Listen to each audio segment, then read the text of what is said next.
Yo, what's going on, guys? Welcome back to my channel. My name is Daniel, and today we're gonna do some maintenance. So my E46 has been throwing me a code, and it's telling me that the thermostat needs a little bit of work, meaning it needs a new thermostat. So here we are. I picked up a new thermostat from a local seller here. It's new, it hasn't been used or anything. So I'm going to get this retrofitted in my car. Don't even know if retrofit is the right word, but I'm gonna get this installed in my car and of course bleed the coolant system as well. So I haven't done this before, but I have watched a lot of videos online, and the E46 platform is definitely very easy to operate on. So I am going to keep you all posted along the way on what needs to be done, what I'm doing, and hopefully I don't break the car. Stay tuned. Okay, first we need to get this intake scoop out of the way. Obviously there are some plastic tabs here. Just pop these off.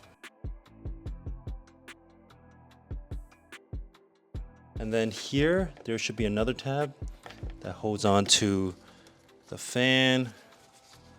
Let's get this unplugged here, and also unplug this giant one here as well. Okay, there you go. It's a plastic tab right here.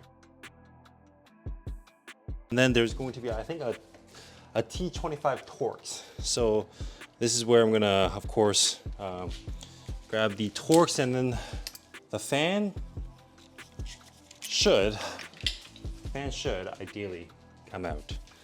Let's do this.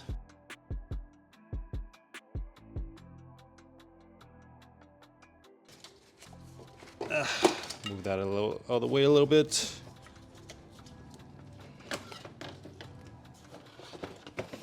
And here we are, easy.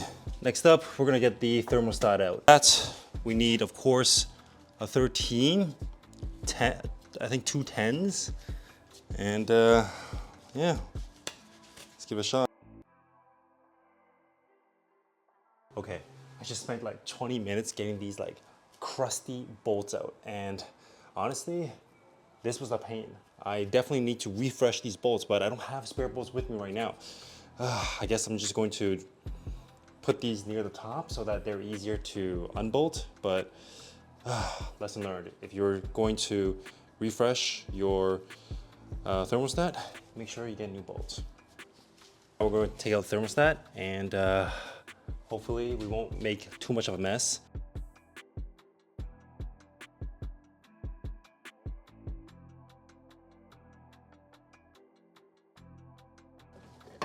Hasten this a little bit and just apply it like so, that it doesn't leak anywhere.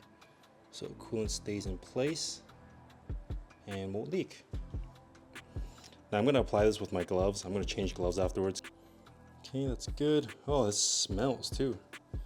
Jeez. Okay, got the RTV. I'm gonna put the cap back on, like so. Just chuck it aside. Just gonna make sure that this is all over the map. Okay, time to, there we go. Oh, here comes the coolant. Wiggle, wiggle, wiggle. Ooh. There we go. Got it. Oh.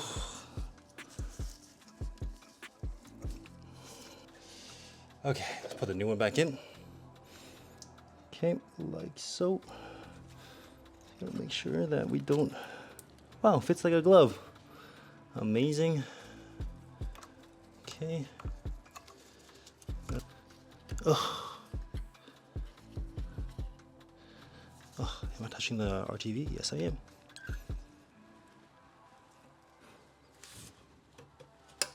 Ooh.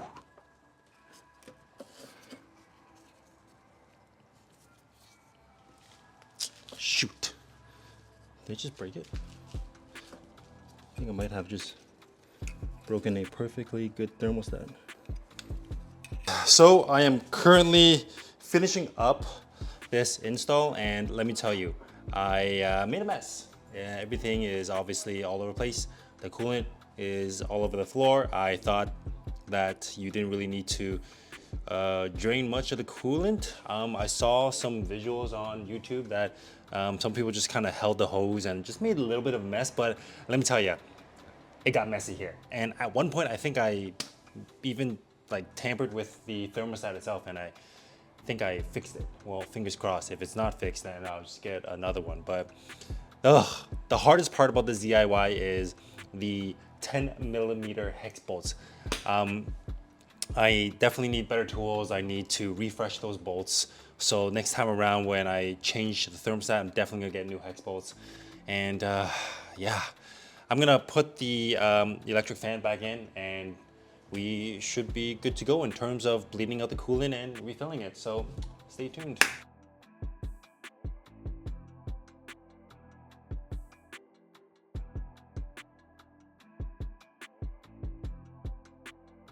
So today we are going to finish off the thermostat install. Now I know I'm taking more than a day, but for a good reason. Last night got a little late and I had to do some family things. So today what we're gonna do is we are going to bleed the coolant system. Now I'm not gonna go into full details on how to do so due to the fact that there's more informative videos out there. I for one is going to try myself for the very first time, so hopefully I don't screw this up, but let's get it. So this was the aftermath of yesterday's install. Thermostat looking nice and clean. I know these wires right here, the casing broke. I'm not sure what the heck happened, but it broke. I'm trying to get a new one and I can't seem to buy a replacement. I don't know how, but anyways, I think what I'm gonna do is I'm gonna clean this up. I'm gonna wrap it with some electrical tape so that they're just not all janky looking like. And on top of that, I don't even know why come, but the cap that goes on top to cover this wire, it broke too. So I'm not sure what happened before, but definitely it broke. What I'm gonna do is I'm gonna unscrew the coolant cap.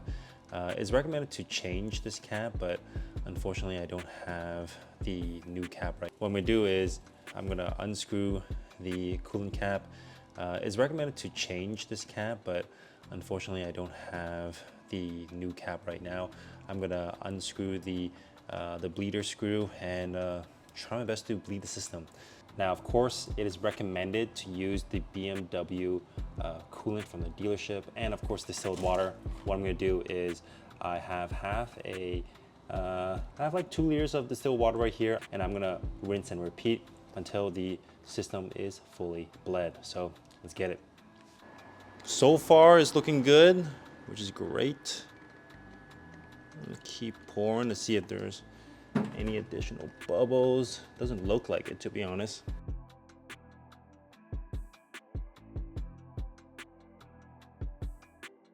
Now, of course, it's leaking onto the cardboard at the bottom because it's overflowing the bleeder screw valve coolant hose, so it's pouring. Traditional way of doing it. Now, of course, shops have better ways of doing it. They have like a vacuum seal kind of mechanism to do it, which is much faster and less wasteful of coolant. Ugh. Okay, I'm going to continue this action for another minute or so, just so that I see consistent coolant coming out of the bleeder screw hose, and hopefully this will do it. Stay tuned. Okay, so I just reassembled the car, put the air intake box back together, tightened the coolant cap, and also, of course, connected the mouth sensor and everything, cleaned up the engine bay, and I think that pretty much wraps up today's DIY and also informative video. I hope you found this useful. I hope you found it a little bit insightful, and also I hope it inspires you to, work your own car. Right now what I'm gonna do is I'm just going to pull out the car, warm it outside, and let the coolant run. And like I said, inspect for some leaks, and that's pretty much it. So there you have it, guys. Please like, share, comment, and subscribe to my channels. It really helps me in the long run. Let me know in the comment section down below what you thought about this video and if you found this helpful. But until then, see you next time.